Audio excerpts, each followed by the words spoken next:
सत्य ही शिव। व्यक्ति कर्म किए बिना एक क्षण भी नहीं जी सकता, और यही संसार का नियम है। परंतु कभी कभी हमारा शरीर कुछ नहीं करता, लेकिन यह नेत्र इंद्रिय बहुत कुछ देखने का काम और कर्म करती है। हाथ गतिविधियां करते रहते हैं, कान कई आवाज़ें सुनते रहते हैं। मान लीजिए कि हम आंखें, कान, जुबान बंद कर दें, हाथ हिलाना बंद कर दें, लेकिन सभी इंद्रियों को प्रेरित करने वाला मन कहाँ कर्म युक्त रह सकता है? कर्म से मुक्त रह ही नहीं सकता है। वो तो 24 घंटे ही कार्यरत रहता है, अपना कर्म करता रहता है। कितने विचार मन में चलते ही रहते हैं। हमारी बुद्धि पता नहीं क्या क्या कर्म करती रहती है। हमारा चित्त और अहंकार भी पता नहीं क्या क्या ऊहा-पोहा करता रहता है। भगवान ने कुछ सात्विक, राजस्वी और तामसी कर्म गिनाए हैं। योगः कर्मसु कौशलम, सहज कर्म। कौन थे? तू सहज कर्म कर। सहज कर्म करते हुए यदि उसमें कोई दोष भी है तो तू उसमें बंधेगा नहीं। कितना बड़ा आश्वासन दिया है। सहज कर्म जैसे सांस चलती है। अब कर्म को योग कैसे बनाएं, यज्ञ कैसे बनाएं? हमारा हर कर्म यज्ञ हो जाए, हमारा प्रत्येक कर्म यज्ञ बन जाए। यदि अहंता और ममता को छोड़कर किया जाए तो हमारा यज्ञ कर्म बन जाता है और कर्म ही यज्ञ रह जाता है। ममता को छोड़ने का मतलब ये नहीं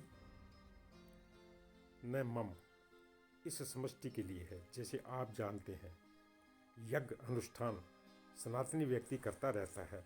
यज्ञकर्ता ने घी आहूत किया, जो तिल डाला, मंत्र बोला, लेकिन जब यज्ञ की पवित्र शिराएं उठती है, वे हवन कर्ता की नहीं रहती। वह उजाला सबका हो जाता है। न मम, अहंता और ममता के बिना किया हुआ प्रत्येक कर्म यज्ञ है। दूसरा, कोई भी कर्म किसी के साथ स्पर्धा में नहीं किया जा सकता। श्रद्धा से किया जाता है और श्रद्धा से किया हुआ कर्म यज्ञ बन जाता है। स्पर्धा में एक घोड़ा थोड़ा आगे निकल गया तो चारों तरफ जय जयकार हो जाती है। लेकिन हम जय और विजय को अलग करके आपस में बात करें और देखें, स्पर्धा से किया गया कर्म जय तो देता है परंतु विजय नहीं देता।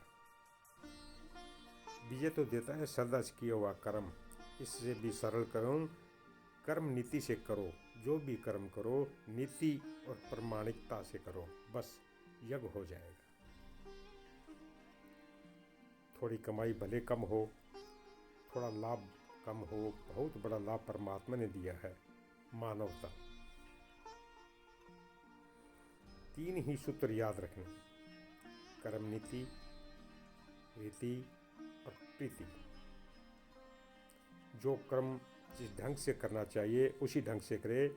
उसकी एक रीत होती है, एक पद्धति होती है, उसी पद्धति से चलें।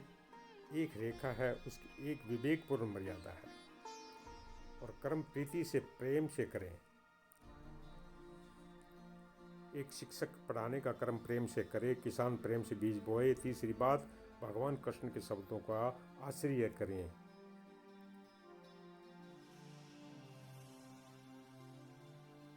निमित्त बनकर कार्य किया गया उस परमात्मा का कार्य ही है।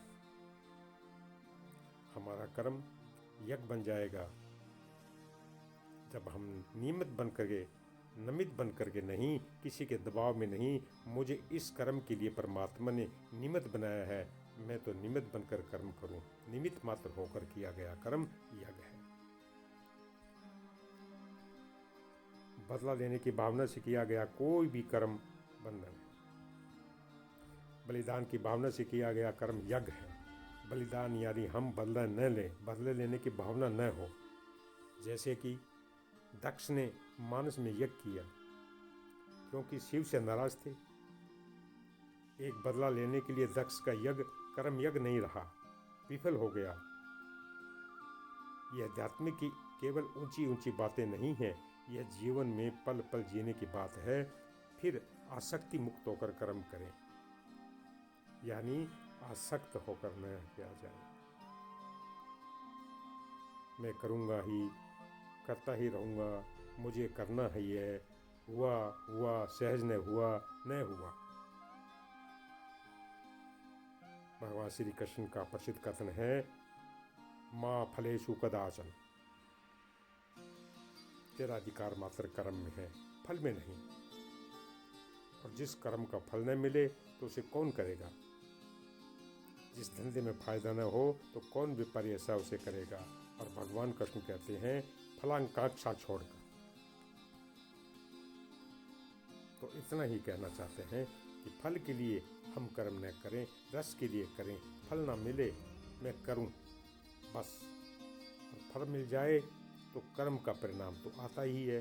भला बुरा जो भी मिले, बुरा फल आए तो खुद भोग कर लें, भला परिणाम आए तो बांट कर खाएं। ये हमारी उपनिषदीय विचारधारा है। त्यागी ने भोगवी जानो, हमारी उपनिषद की ये सारभूत बातें हैं और इसी में ही है। ओम।